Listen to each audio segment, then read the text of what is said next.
जय हिंद मेरे प्यारे साथियों। स्वागत है आपका अपने प्यारे channel math and competitive class में। पिछले क्लास में हम लोगों ने ट्रिग्नोमेट्री नाम का एक बहुत ही प्यारा सा चैप्टर हम लोगों ने शुरू किया था और बहुत मज़ा भी आया था। तो उस क्लास के बाद आज हम लोग उसी कॉन्सेप्ट को हम लोग आगे बढ़ाते हैं।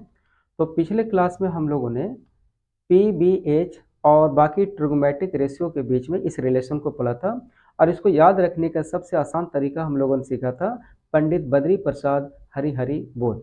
इसके आधार पर इसको हम लोगों ने बहुत आसानी से इसको सीखा था। ये आज इसी टेबल पर हम लोग देखते हैं कि ये बहुत ही करामती टेबल है और इसका यूज़ करके हम लोग बहुत सारे फॉर्मूले को हम लोग फाइंड आउट कर सकते हैं इसमें। ये यानी कि अगर इस ऊपर वाले और नीचे वाले को अगर हम लोग मल्टीप्लाई कर देना तो यार इसका वैल्यू हमेशा 1 मिलेगा। यानी कि sine theta into cosec theta ये 1, cos theta into sec theta तो 1, tan theta into cot theta तो 1 होगा। ठीक है ना। और एक बात है इसमें, अगर हम ये कहें कि साइन थीटा इक्वल टू तो cosec theta, cos theta equal to तो sec theta, tan theta equal to cot theta. यानी कि जैसे ही हम साइन और कॉस में किसी दूसरे को पूछेंगे ना तो दूसरे को पटक करके बता देना है ये। यानी कि साइन थीटा का वैल्यू अगर कॉसेक में पूछे तो ये होगा 1/कॉसेक थीटा, और अगर हम कहें कि कॉसेक थीटा का वैल्यू साइन के टर्म में क्या होगा तो ये होगा 1/साइन थीटा। ठीक है। तो यहाँ से हम लोग कुछ इंपॉर्टेंट रिलेशन को हम लोग बना लेते हैं। यानी कि sine theta into cosec theta equal to 1। ठीक है। और इसी के हेल्प से हम लोग दो और फॉर्मूले बना लेते हैं। पहला है कि साइन थीटा बराबर 1/, और ये कॉसेक थीटा। ठीक है। और कॉसेक थीटा बराबर 1/, अब ये साइन थीटा हम लोग कर देंगे। ठीक है। अच्छा, ठीक इसी तरीके से हम लोग कॉस थीटा और सेक थीटा को मल्टीप्लाई कर देंगे। यानी कि cos theta into sec theta तो इसका वैल्यू 1 होगा। और इसी से हम लोग दो फॉर्मूले और बना लेते हैं। यानी कि cos theta equal to sec theta, और सेक थीटा बराबर 1/कॉस थीटा। ठीक है। इसी तरीके से टेन और कोट के बीच में भी हम लोग एक रिलेशन बना सकते हैं। ये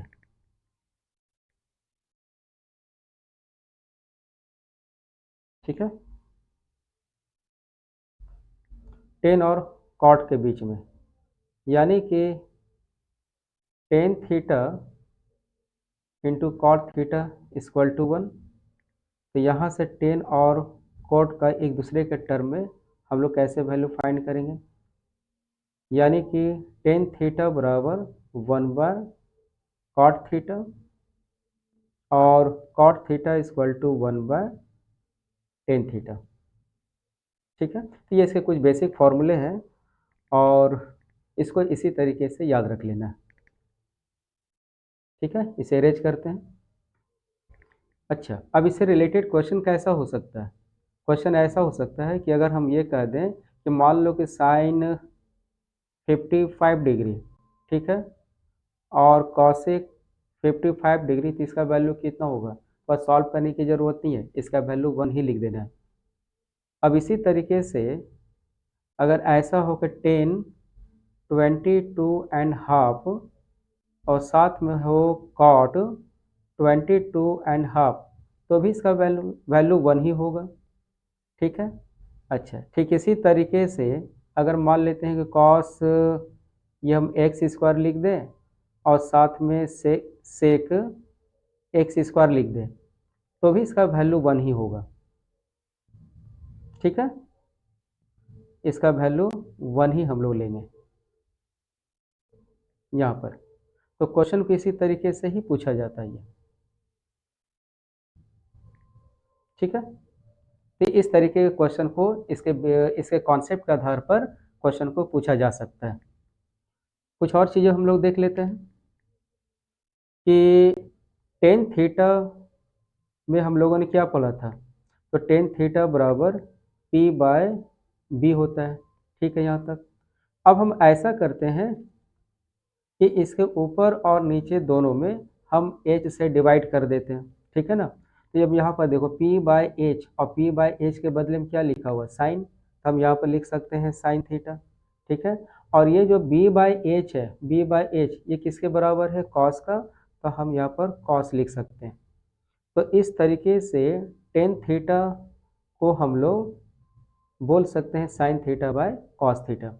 अब सिंस क्या है कि टेन का उल्टा कॉट होता है, तो दोनों तरफ हम इसको उल्टा कर दें, यानी कि कॉट थीटा का value cos theta by sine theta. तो ये भी इम्पोर्टेंट रिलेशन है, और इसका ज़रूरत हम लोगों को कई सारे प्रॉब्लम को सॉल्व करने में आगे ज़रूरत आना है। एक और हम लोग देखते हैं, कुछ आइडेंटिटीज़ है, ठीक है। नेक्स्ट है कि sine square theta plus cos square theta equal to 1, ये भी एक इम्पॉर्टेंट रिलेशन है ये। और इस रिलेशन में क्वेश्चन को इस तरीके से पूछा जाता है, यानी कि थीटा यहाँ पर अगर सेम है तो उसका वैल्यू हमेशा 1 ही होना है। मतलब अगर हम ऐसा कर दें कि साइन स्क्वायर 20 डिग्री और प्लस कॉस स्क्वायर 20 डिग्री, तो इसका वैल्यू 1 ही होना है।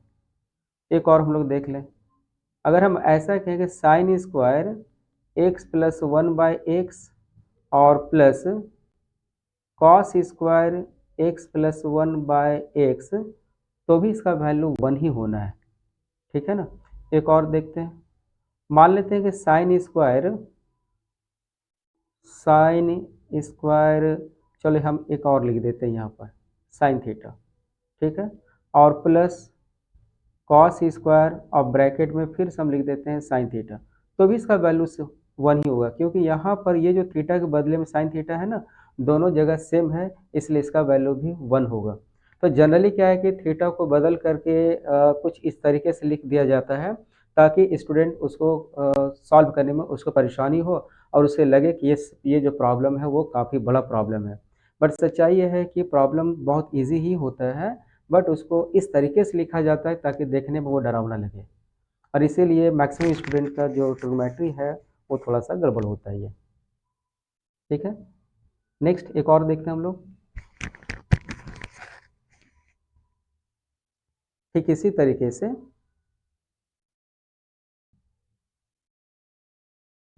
नेक्स्ट,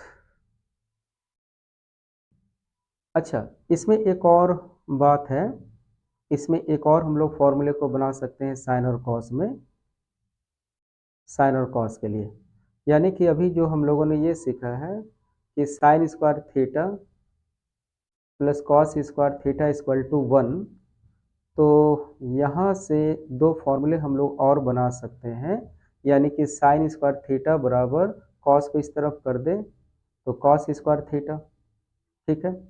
अच्छा अगर हम यहाँ से स्क्वायर को हटा दें, ये दोनों तरफ अंडर रूट में आ जाएगा, इस तरफ में राइट साइड में, यानी कि 1 माइनस कॉस स्क्वायर थीटा का स्क्वायर रूट।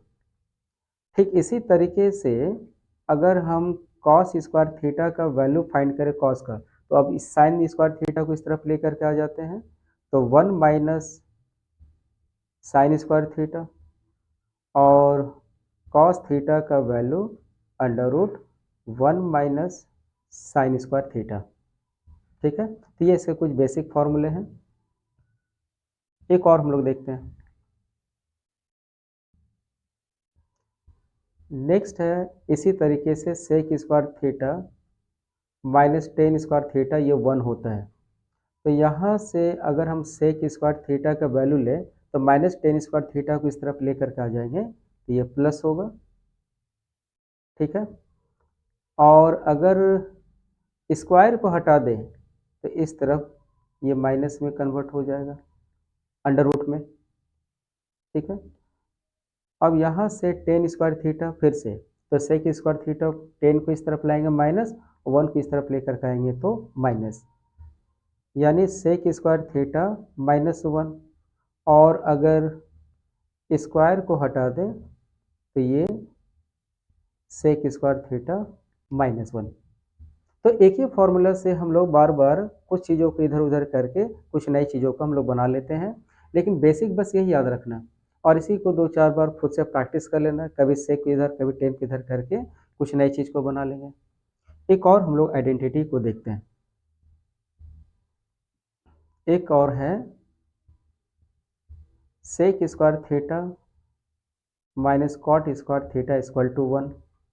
ठीक पहले की तरह कॉसेक स्क्वायर थीटा के लिए कॉट को इस तरफ लेकर के आ जाए, ये ऐसा होगा, और अगर स्क्वायर हटा दें तो ये रूट के अंदर में कन्वर्ट होगा। ठीक है, और अगर कॉट स्क्वायर का वैल्यू निकालना है तो ये कॉसेक स्क्वायर थीटा माइनस 1 होगा, और कॉट थीटा का वैल्यू फाइंड करना है तो स्क्वायर हटने से दूसरी तरफ फिर से रूट में। ठीक है ना, ये इसका कुछ बेसिक फॉर्मूला ही है, बस इतना सा कहीं ज़रूरत है, और इसी को अगर आप 2-4 बार प्रैक्टिस कर लें तो ये बहुत अच्छी तरह से दिमाग में बैठ जाता है। और इस क्लास को बहुत अच्छे से समझने के लिए एक बार पहले वाले क्लास को रिवीजन कर लेना ज़रूरी है, ताकि इस क्लास और उस क्लास के बीच में कंटिन्यूटी आ जाए। अगले क्लास में हम लोग कुछ और बेहतरीन कॉन्सेप्ट को लेकर के हम लोग फिर से मिलेंगे, और कुछ नए प्रॉब्लम को भी हम लोग सॉल्व वहाँ पर करेंगे।